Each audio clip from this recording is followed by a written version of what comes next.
Your Honor, ladies and gentlemen of the jury, the night of June 16, 2017 brought the tragic death of Ginny Weasley. It was the defendant's intentional actions that night that caused the crash that led to her death.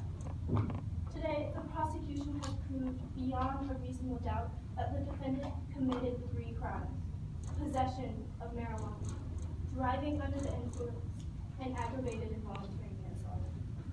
These actions must have consequences. First, Hayden Granger took the stand testifying that at this party full of underage drinkers, there was also marijuana. She testified to the defendant smoking marijuana at this party, willingly taking a hit from a joint that caused her impairment. You also heard from Detective Maddox Moody, who investigated the crash. She testified to an odor of marijuana coming from the car. She also found a pill bottle filled with marijuana right next to the driver's side of the car.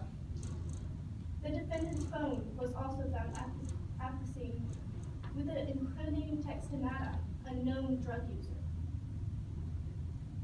The defendant also failed Detective Moody's eye test, showing that she was under the influence of a substance. With all of this evidence, Detective Moody placed the defendant under arrest for possession of marijuana, driving under the influence, and aggravated involuntary manslaughter. We corroborated the detective's findings with field testing and expert analysis. Our expert witness, Dr. Slughorn, an expert forensic toxicologist, testified to the adverse effects that the defendant experienced that night after smoking marijuana. The defendant had an altered perception of time, trouble perceiving distances, inattentive behavior, and memory loss. These effects directly led to the crash that caused the death of Ginny Weasley. Moreover, we have discredited the 3 witnesses that the defense brought here today. First, the defendant herself. She was clearly unable to remember the events in the car, showing that she was intoxicated. Dr. Slughorn testified that memory loss is a symptom of intoxication. The defense also brought Riley Weasley, a hugely unreliable witness. Riley Weasley admitted to smoking marijuana. Riley Weasley also admitted to drinking a lot of beer. With all of this impairment, how can we possibly trust that she can accurately testify to the events leading up to the crash? She also can't even testify to the cause of the crash, as her eyes were closed at the moment of impact.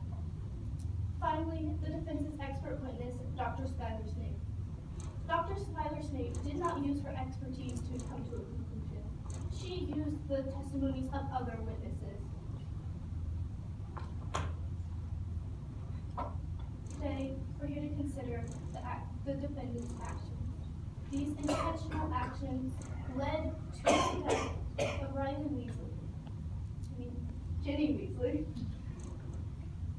These actions must have consequences. I ask that you find the defendant guilty on all 3 counts: possession of marijuana, driving under the influence, and aggravated involuntary manslaughter. Thank you.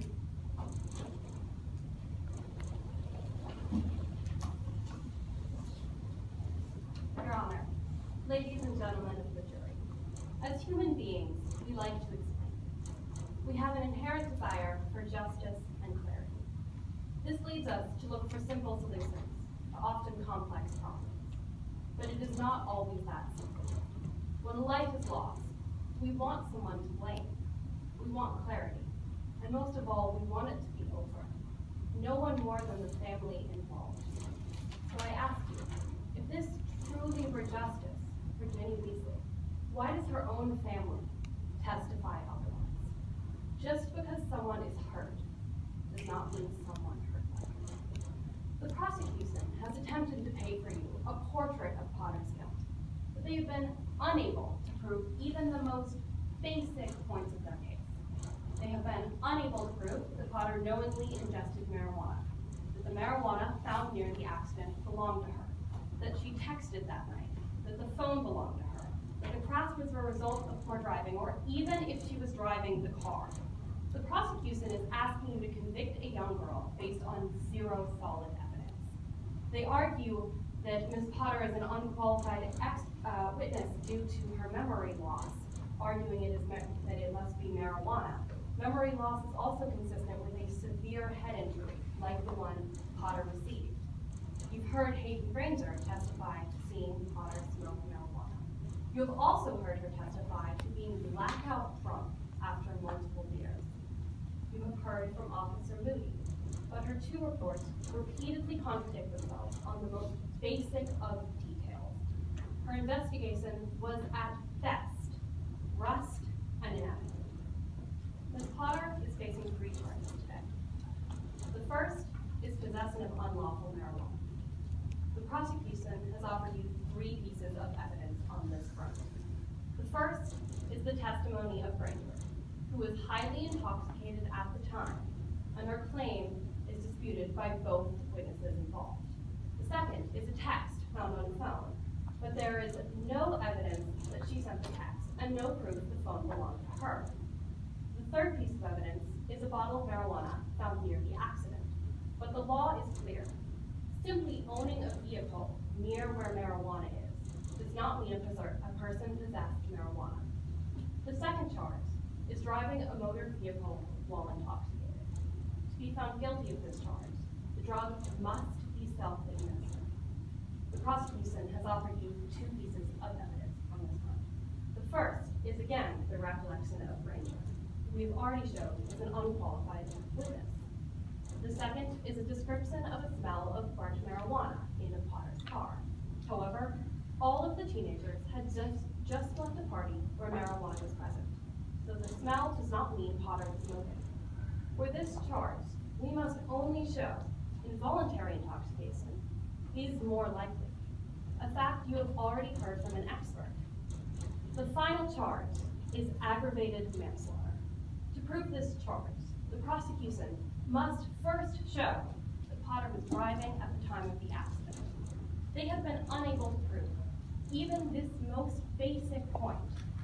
Ginny Weasley crawled over the console seconds before the crash.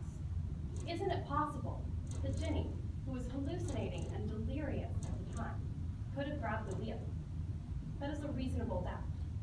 But even if Potter was driving, they must show that she acted in a way that was so gross, wanton, and culpable as to show a reckless disregard for human life.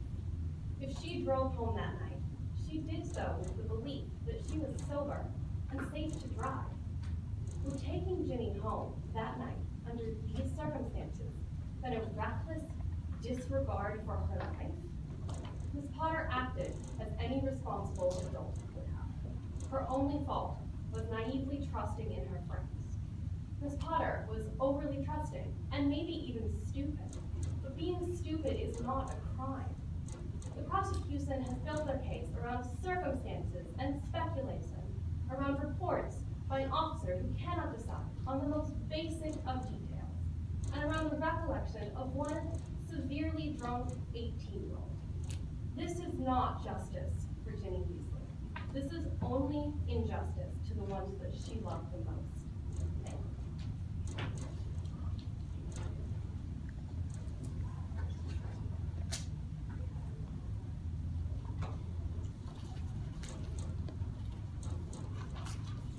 The defense has tried to claim that our witnesses are unreliable, but their witnesses are even more. Riley Weasley, she was not only drunk, she was high. She was drunk with so much beer, she was high with marijuana. They also brought Dr. Skylar Schnape, who, as an expert, did not only based her conclusion off of the testimonies of other witnesses. She did not use the testimony of Hayden Granger, who testified to the intentional consumption of marijuana. This intentional consumption shows a reckless disregard for human life, which is why it is aggravated involuntary manslaughter. We ask that you find the defendant guilty on all 3 counts, possession of marijuana, driving under the influence, and aggravated involuntary manslaughter. Thank you.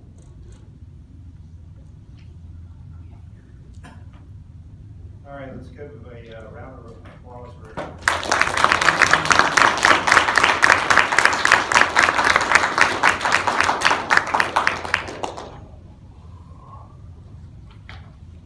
All right, the judges are going to go ahead and calculate the findings, and then we'll talk about